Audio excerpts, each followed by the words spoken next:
Prima Data TV, TV motivasi, pendidikan, tenaga kerja dan wirausaha.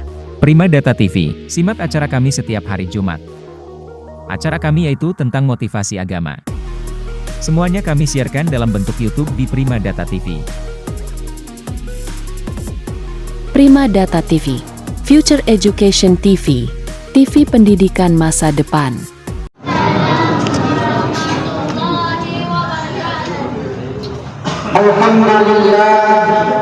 Alhamdulillahilladzi nahmaduhu wa nasta'inuhu wa nastaghfiruh wa na'udzu billahi min shururi anfusina wa min sayyiati a'malina.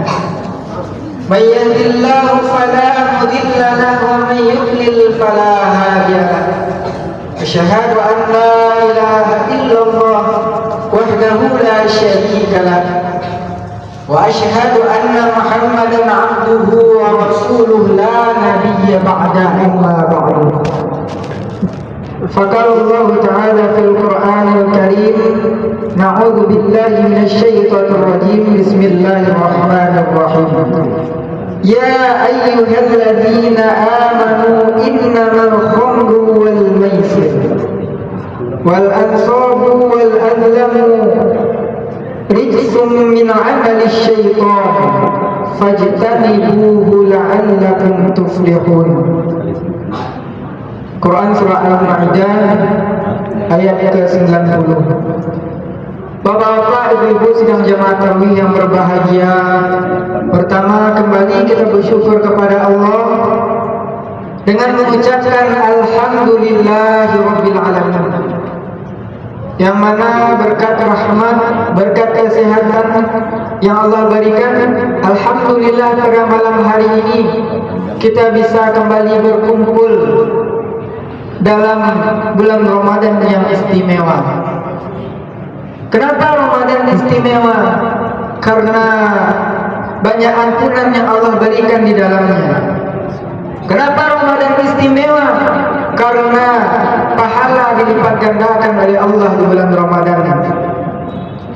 Kemudian selawat berangkaikan salam kita doakan kepada Allah, semoga tersampaikan kepada baginda Rasulullah Muhammad sallallahu alaihi wasallam.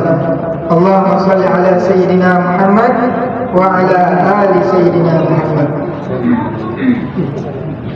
Bapak, ibu-ibu sidang jamaah tarawih yang berbahagia, pada malam kini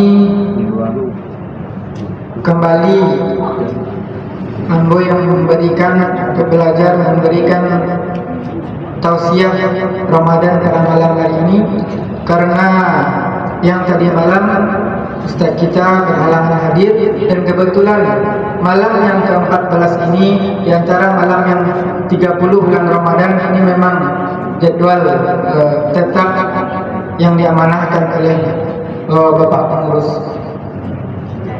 Adapun judul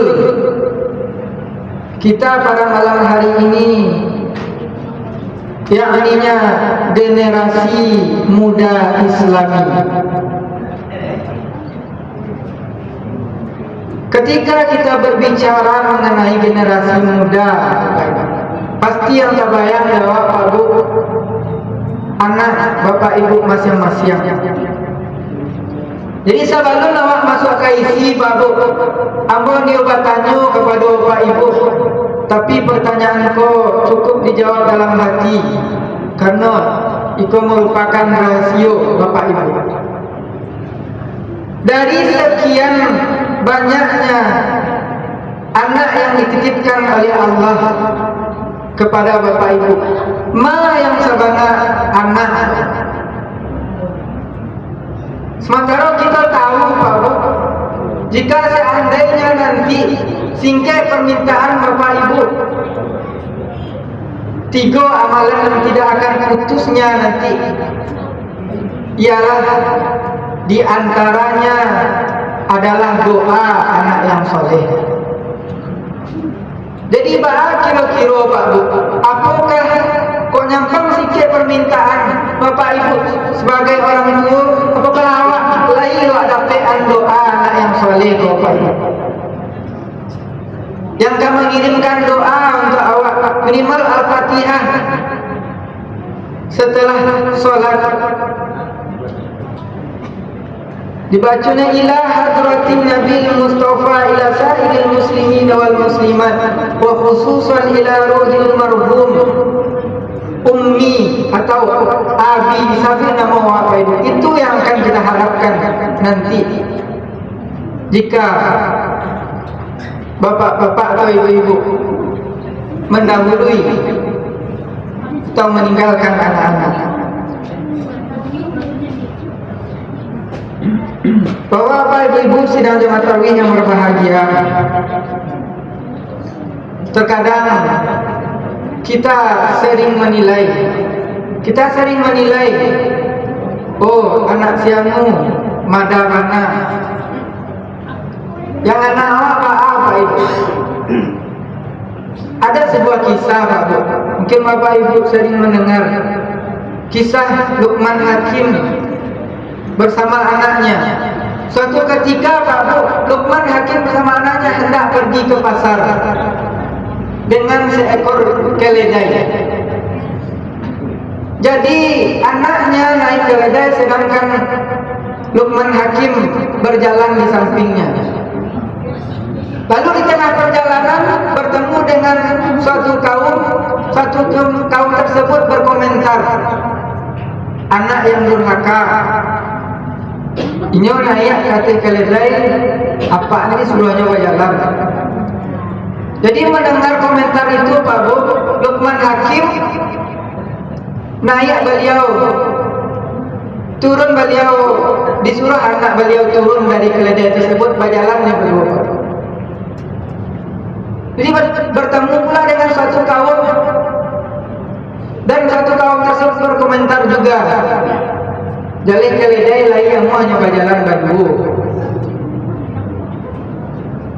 Jadi mendengar komentar tersebut, Luqman Hakim memutuskan untuk naik berdua ke atas keledai. Namun tetap juga orang yang bertemu selanjutnya memberikan komentar. Apa kata orang tersebut? Sungguh orang yang tidak punya perasaan. Sakit itu keledai ditungganginya berdua. Jadi apapun yang kerajaan mungkin memang tidak akan pernah terlepas dari lisan manusia. Namun ketika itu Pak Bu, bagaimana Luqman Hakim mendidik anaknya? Apa kata Luqman Hakim? Wahai anakku, selama yang kita kerjakan itu benar dan diridhai Allah, jangan pernah memikirkan apa yang dikatakan oleh orang lain. Kemudian sesuai dengan judul ini, apa kiat-kiat untuk membentuk atau merangkul anak-anak kita menjadi anak muda atau generasi muda Islami? Yang pertama, kita sebagai orang tua, sebagai mama, dari kemenakan-kemenakan kita rangkul untuk meramaikan rumah-rumah Allah, salat berjamaah di masjid. Kadang anak tidak perlu diceramahi Pak Bu. Kadang kita cukup memberikan contoh yang baik untuk anak-anak. Seperti kita menyuruh anak kita sholat, misalkan kita sendiri saja tidak sholat, tentu anak tersebut akan membalik.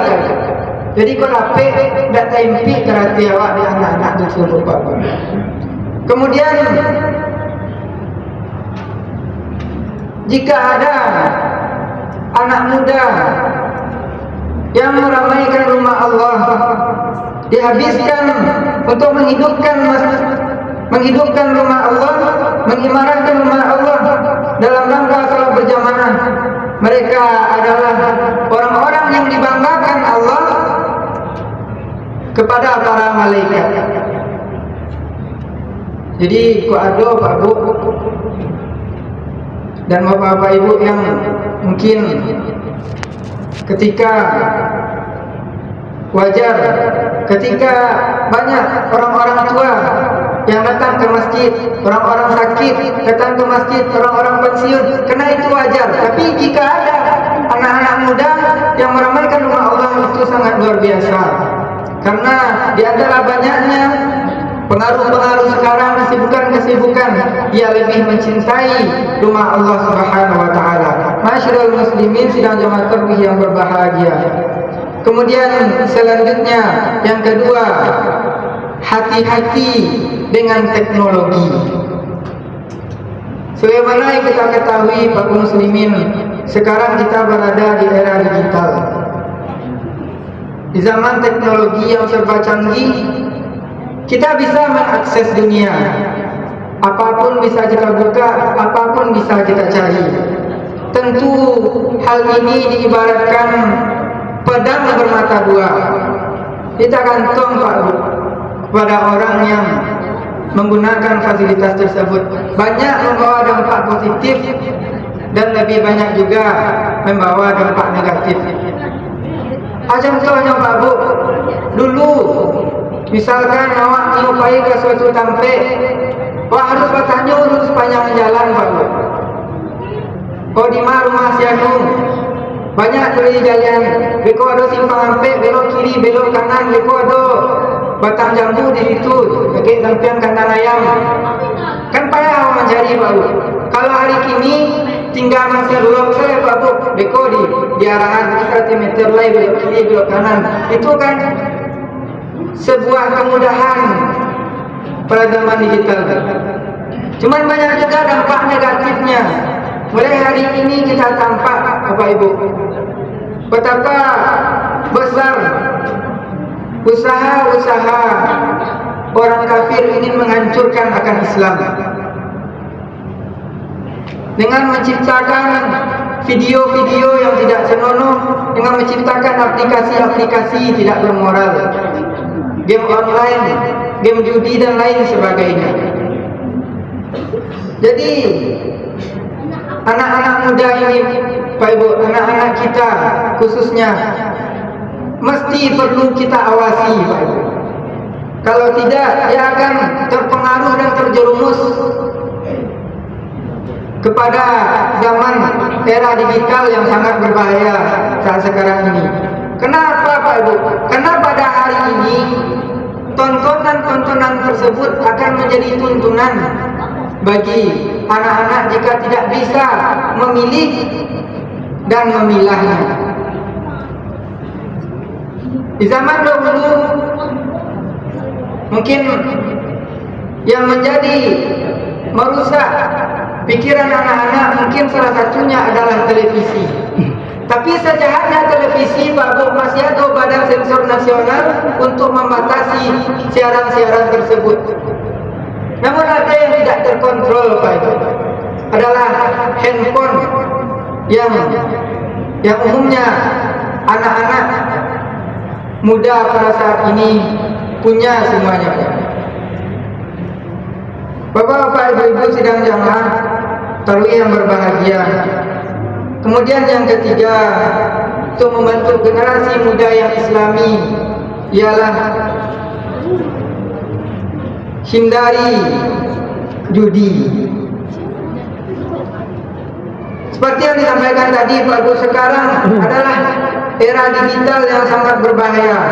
Dulu Pak Bu, kalau seandainya orang ingin berjudi harus pergi ke suatu tempat untuk melakukannya. Tapi pada hari ini sambil duduk, sambil tagak, sambil lalu, kapanpun dan dimanapun bisa orang sekarang melakukan judi melalui aplikasi-aplikasi yang diciptakan oleh orang-orang kafir.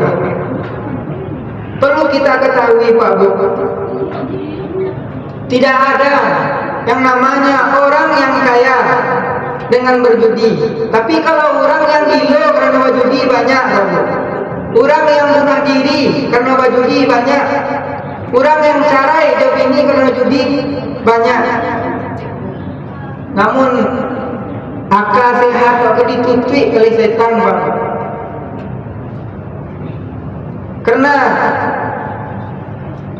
Dosa judi itu sangat berbahaya. Seperti ayat yang dibacakan tadi, ya ayyuhalladzina amanu innamal khamru wal maisir. Allah sejajarkan dosa judi tersebut dengan minuman keras. Bukan cuma itu Pak Bu. Di ayat selanjutnya Allah sampaikan rijsum. Rijsum itu artinya kalau bahasa Awalnya Bu, nenek moyangnya dosa. Sudahlah dosa nenek moyangnya lele. Dan dilanjutkan oleh ayat setelahnya min amali syaitan. Termasuk perbuatan syaitan. Jadi mudah-mudahan anak-anak generasi muda kita terhindar dari yang namanya judi online dan lain sebagainya. Kemudian yang terakhir, kunci dari pembentuk generasi muda Islami ialah berbakti kepada orang tua. Kemarin juga sudah disampaikan, karena ini merupakan sangat penting dan kunci dari sukses dunia maupun akhirat. Karena berbakti kepada kedua orang tua merupakan pintu surga yang paling dekat dengan awak Pak Ibu. Makanya generasi muda saat ini yang orang tuanya masih ada, maka sayangilah selagi masih ada. Karena tidak ada yang lebih sakit daripada duduk sambil menatap batu nisan yang bertuliskan nama orang yang kita sayang, apalagi itu nama orang tua kita. Yang paling menyedihkan itu kapan Pak? Ketika malam takbiran, ketika Allahu Akbar, Allahu Akbar, Allahu Akbar, dan besok paginya Lebaran, kita yang masih bisa mencium tangan ibu kita, tangan ayah kita, itulah nikmat yang paling besar diberikan Allah Subhanahu wa taala kepada kita. Tapi bagi orang tuanya yang sudah tiada, tangan siapa yang mau dia cium? Tangan ayah siapa yang mau dia cari? Makanya pada hari ini, bagi kita yang masih ada orang tuanya, tidak pandai bersyukur, tidak betul-betul memanfaatkan kehadiran orang tuanya, demi Allah saya katakan, nanti pasti akan menjadi penyesalan yang paling besar di dalam hidupnya. Mungkin barangkali pada kesempatan yang pendek ini itu yang dapat saya sampaikan. Mudah-mudahan bermanfaat. Waduh Pak Ibu, telangkong karena ya tersinggung katurun, nambung mohon maaf. Unzur maqala, jangan unzur maqala, lihatlah apa yang sampaikan, wala tanzur maqala, jangan lihat siapa yang menyampaikan. Fastabiqul khairat,